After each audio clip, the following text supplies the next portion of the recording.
introducir esta conversación con un comentario desde la perspectiva ciudadana, un comentario y pregunta desde la perspectiva ciudadana. Los ciudadanos estamos frente a una situación que no entendemos bien. Se nos ha pedido quedarnos en casa para evitar contagios. Se nos ha pedido trabajar desde ahí, por cierto, cosa imposible para la gran mayoría, pero también se nos pide mantener nuestros gastos de alguna manera, entre los que se incluyen pagos de servicios, pago de impuestos, alimentación, pago de intereses por créditos, entre otros muchos. Mientras tanto, las empresas para las que trabajamos han cerrado sus puertas y en el mejor de los casos nos han reducido el pago o se nos ha avisado que en cualquier momento dejarán de pagarnos. Santiago, ¿acaso somos nosotros los ciudadanos quienes debemos solventar un problema de Estado que no generamos y que ni siquiera tenemos la capacidad de enfrentar? Como bien señalas, Samuel, estamos viviendo una situación inédita, no solamente en México, sino prácticamente en todo el mundo. Y en efecto, a la fecha, la única manera de reducir los contagios que se ha encontrado desde el punto de vista médico es a través de los confinamientos. Entonces, la lógica médica para los confinamientos es muy clara. Lo que se ha hecho en muchos países del mundo es facilitarle a las familias el confinamiento a través de diversos programas de apoyo a los ingresos o diversos programas de apoyo a las empresas. Y aquí a lo mejor en el contexto mexicano conviene distinguir entre los trabajadores que están en una empresa formal y reciben su salario periódicamente de la empresa, y tal vez muchos trabajadores que en el sector informal se ganan la vida pues trabajando en las calles o trabajando de forma independiente como por cuenta propia. En muchos países lo que se ha hecho es que para que las empresas no despidan a los trabajadores y les puedan mantener el salario o la mayor parte del salario, el gobierno ha asumido una parte de la nómina. Las empresas tienen el problema de que su liquidez está cayendo muy rápidamente porque no venden y el apoyo del gobierno permite que las empresas sigan pagando la nómina con cargo al fisco y no con cargo a los ingresos de las empresas que han desaparecido. Y en paralelo también se han hecho programas de apoyo a los ingresos de los trabajadores informales para facilitarles quedarse en su casa. Y eso son medidas transitorias que pueden durar, digamos, 2 o 3 meses. En diferentes países del mundo han tenido diferentes envergaduras, pero eso posibilita o al menos hace más fácil en balancear estos dos objetivos entre la necesidad de quedarse en casa, pero también los medios de subsistencia. De acuerdo, de acuerdo. Por cierto, en una entrevista anterior, Alfredo Torne, un exministro de Economía del Perú, me dijo que los grandes perdedores en su país serán los trabajadores formales. De hecho, estima que en Perú la tasa de desempleo será de 16% para el año. Y mira que Perú ha hecho relativamente bien la tarea, implementando algo de lo que estás comentando y varias de las propuestas pues que se han planteado en México en las últimas semanas. Pero dice Torne que el golpe es muy fuerte. Con todo y estas medidas, el golpe ha sido muy fuerte, ha sido brutal. Y estamos hablando de un gobierno que decidió destinar el equivalente al 12% del producto para enfrentar la pandemia y la recuperación económica que ellos están viendo para finales de este año. ¿Acaso lo que estamos discutiendo en México, Santiago, no son paliativos frente a una tormenta de tamaño mayúsculo? Sí estamos enfrentando una tormenta de tamaño mayúsculo y es inevitable que esa tormenta tenga un coste económico para el país. No hay manera en que no vayamos a tener una recesión en el 2020. Eso creo que está totalmente fuera de duda. Lo que está en juego es qué tan intensa va a ser esa recesión y qué tan rápido podemos recuperar el crecimiento en el 2021 y más adelante. Y ahí es donde estos programas contracíclicos sí juegan un papel absolutamente fundamental. No van a eliminar el problema por completo, pero lo van a hacer menos grave. Y mientras más rápido se desplieguen esos programas, en primer lugar, menor es la angustia de las personas, menor es la angustia de los trabajadores y menor destrucción de empleo formal. Tienes razón, Samuel, que Perú ha sido un país agresivo. Esa cifra de 12% que tú comentas de programas de impulso es una mezcla de gasto y garantías que da el gobierno para que las empresas tomen créditos con la banca. Entonces, ahí hay muchas cosas que se están sumando, pero aún así, sí es correcto que Perú ha sido un país que ha hecho un programa agresivo. En una primera instancia hicieron una transferencia de ingreso alrededor del 50% de la población. En una segunda instancia están haciendo una al 80% de la población, aún más ambicioso, y han desplegado estos programas de garantía. Si el desempleo sube, pero rápidamente baja, es duro, por supuesto, pero es mucho mejor a que el desempleo suba y después se mantenga permanentemente alto porque las empresas quebraron y las empresas cerraron. Lo que hay que tratar de hacer aquí es mantener la fuente de empleo, y por eso yo siempre he señalado que los programas de apoyo a las empresas en realidad no son a las empresas. Las empresas son el vehículo para mantener el empleo formal y para asegurar que los trabajadores sigan manteniendo sus salarios. Y eso es lo que es indispensable para que podamos crecer en el 2021 y minimizar el tamaño de la caída. Déjame lo planteo de esta manera, porque sé que quienes nos están viendo tienen muchísimas dudas.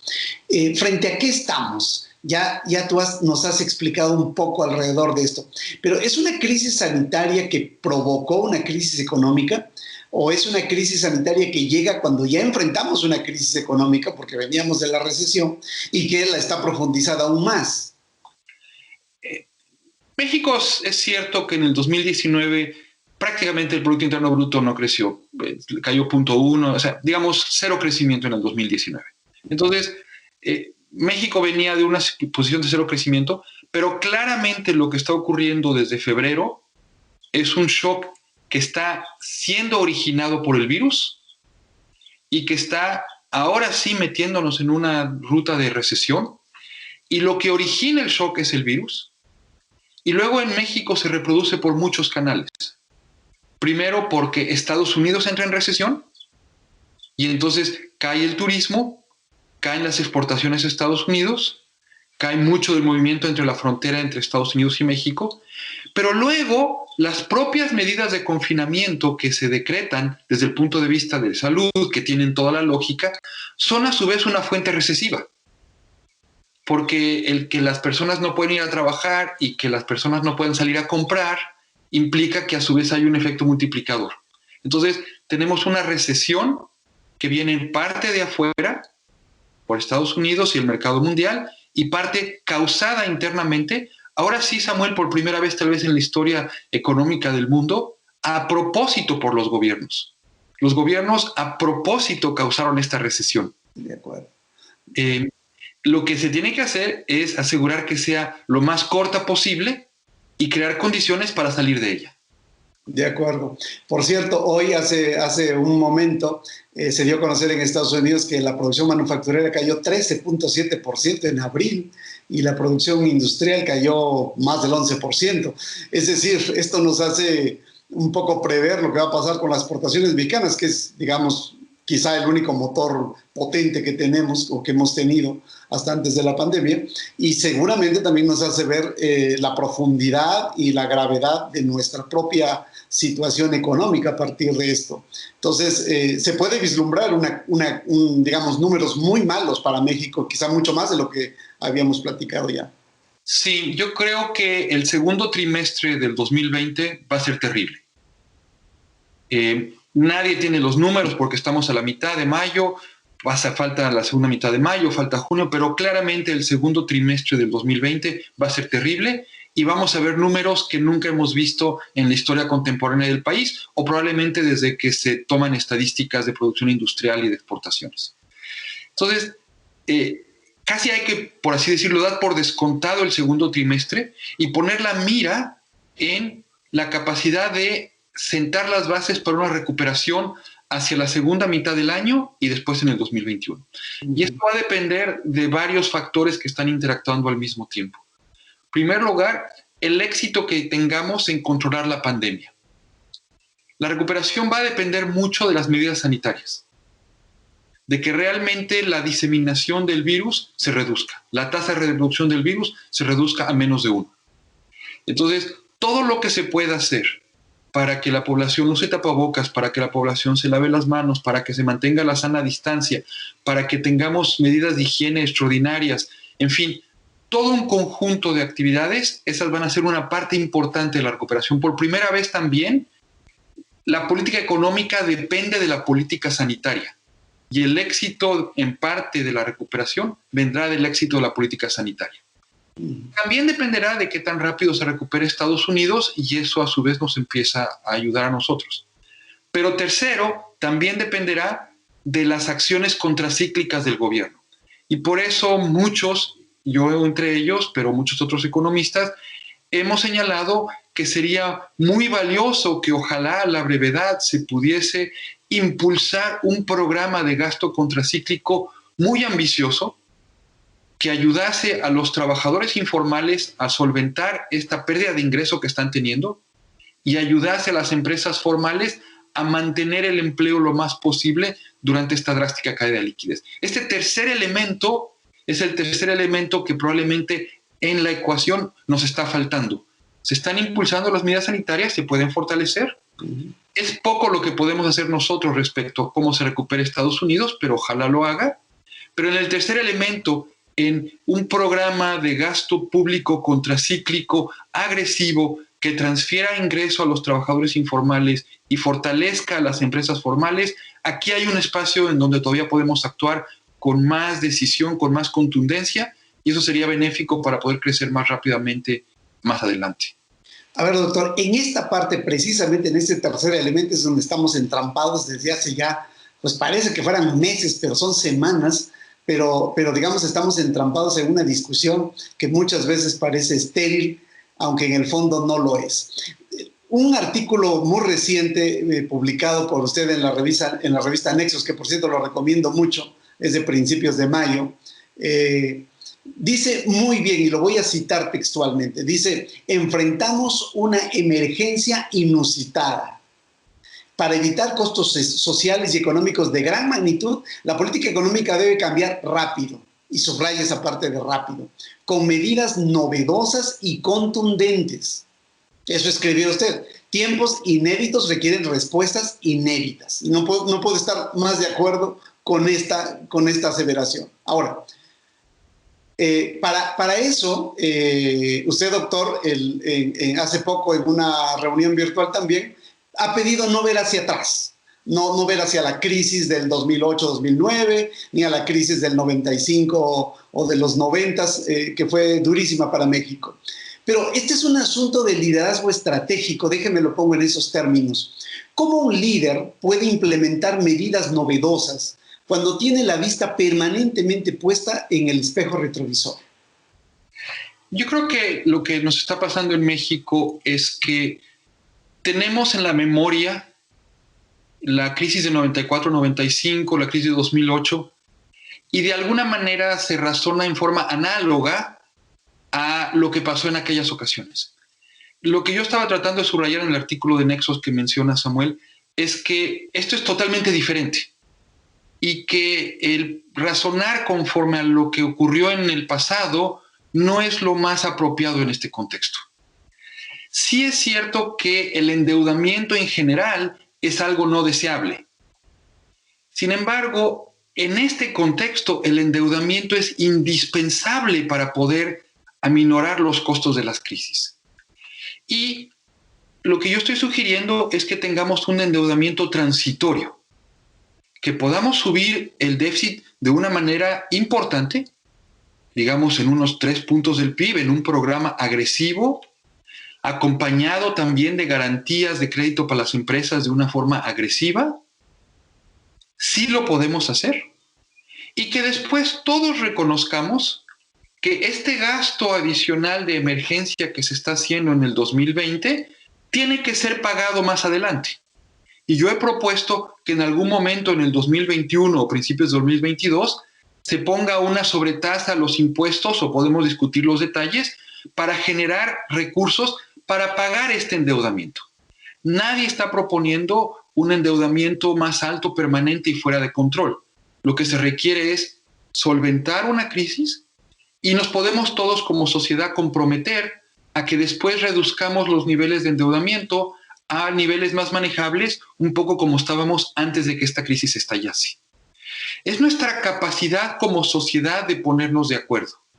Todos deberíamos reconocer, por un lado, que es indispensable gastar más urgentemente y de forma contundente, pero al mismo tiempo que eso habrá que pagarlo, y que eso habrá que pagarlo en algún momento del 2021 o del 2022.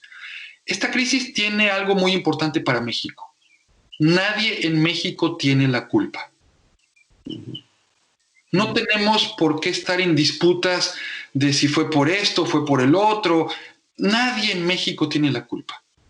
Es una situación desafortunada. Estas pandemias se han dado en el mundo y hasta que esto se pueda controlar, tenemos simplemente que lidiar con ello.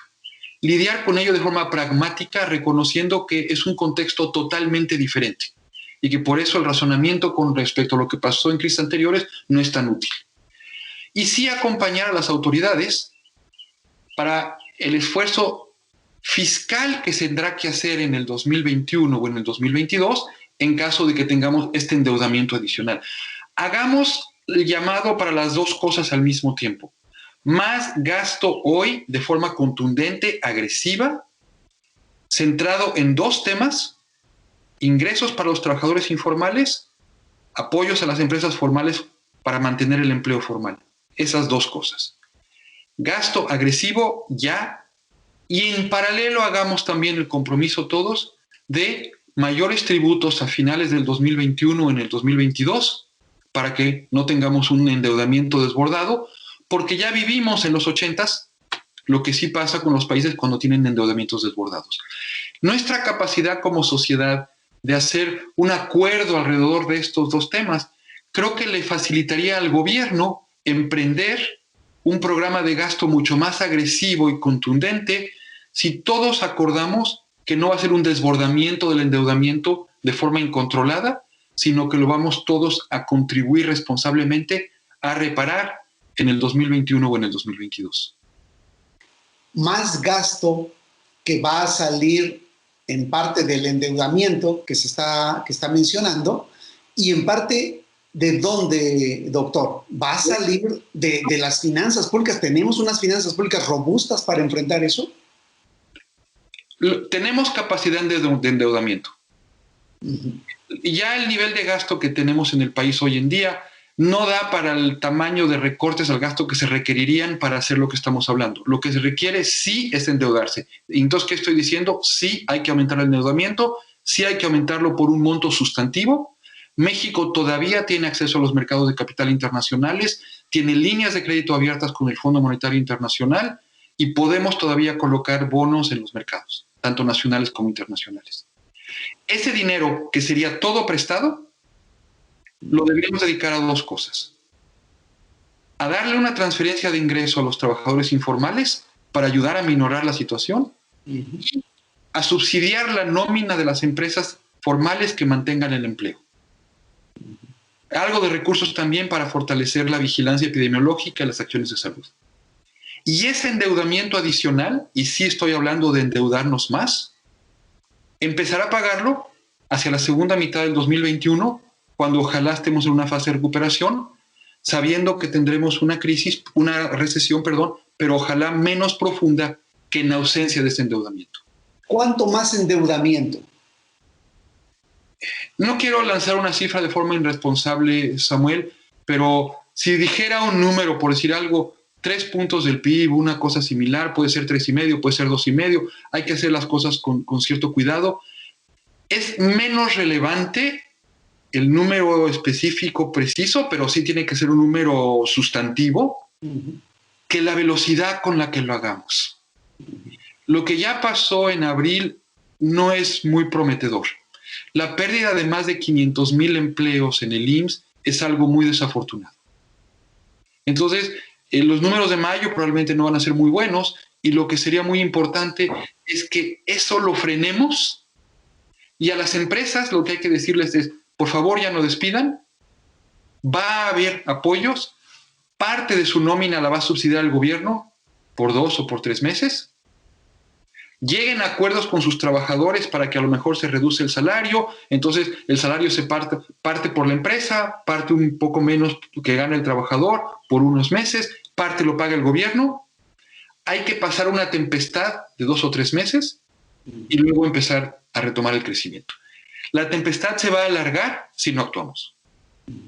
Para pagar esa nueva deuda, está planteando, doctor, que haya nuevos impuestos, digamos, un nuevo acuerdo para pagar esa deuda temporal que se está contrayendo ahora, y asumo que en ese pago de estos nuevos gravámenes están implicados los propios empresarios, o estarían implicados los propios empresarios. Sí, por supuesto. O sea, tiene que haber mayores impuestos en algún momento del 2021 o en 2022 para empezar a pagar esta deuda. Ahora, una discusión importante es exactamente cuál es la mezcla de impuestos que se tiene que hacer. Y ahí podemos discutir cuál es la combinación adecuada de impuestos a la renta, impuestos al valor agregado, impuestos a la energía, impuestos de otro tipo, y tenemos tiempo para tener esa discusión. Pero lo que no tenemos tiempo es para que sigamos perdiendo empleos formales y tengamos a muchos trabajadores informales con una gran angustia de tener que, como tú decías al principio de la charla, pagar la renta, pagar el gas y estar con sus ingresos sumamente comprometidos. Esto es un momento de solidaridad social y es un momento de reconocer, insisto, nadie tiene la culpa de lo que está pasando, totalmente inaudito, y requerimos medidas diferentes y novedosas. De acuerdo, doctor. Para terminar esta charla, y le agradezco mucho el tiempo, como siempre, la pandemia, entiendo, es un problema externo, como lo acaba de decir muy claramente, no es un problema de México, pero la respuesta a los problemas sí son locales. Se digieren, se negocian, se deciden en las tuberías del sistema político y económico del país. Y de eso estamos hablando. Pero ahí en ese marasmo puede pasar todo y pueden arrojar soluciones no satisfactorias o no plenamente satisfactorias, como las que aquí estamos comentando. ¿Acaso, y debo preguntarles, ¿acaso no es ingenuo asumir que esas tuberías son asépticas para tomar este tipo de decisiones en este momento? Yo creo que lo que tenemos que reconocer es que las muy legítimas diferencias de visión política que tenemos diferentes miembros de la sociedad mexicana deben de ponerse a un lado por unos meses. En Estados Unidos ocurrió algo muy interesante. Sabemos que los demócratas y los republicanos han tenido una disputa muy fuerte. Sabemos que ha habido una polarización alrededor de la figura del presidente Trump. Sin embargo, el Congreso americano logró, después de que estalló la pandemia, un acuerdo para un programa de gasto contracíclico.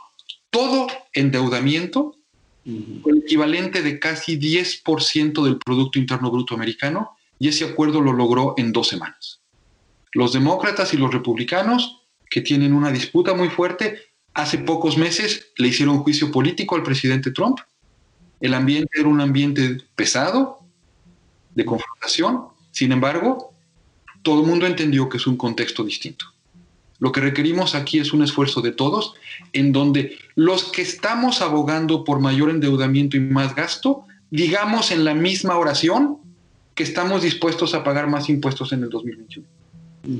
Y si los empresarios, los partidos políticos, los analistas, en fin, todo el mundo dice es un endeudamiento responsable acompañado de más impuestos en el futuro, y todos estaremos de acuerdo en subir los impuestos en el futuro.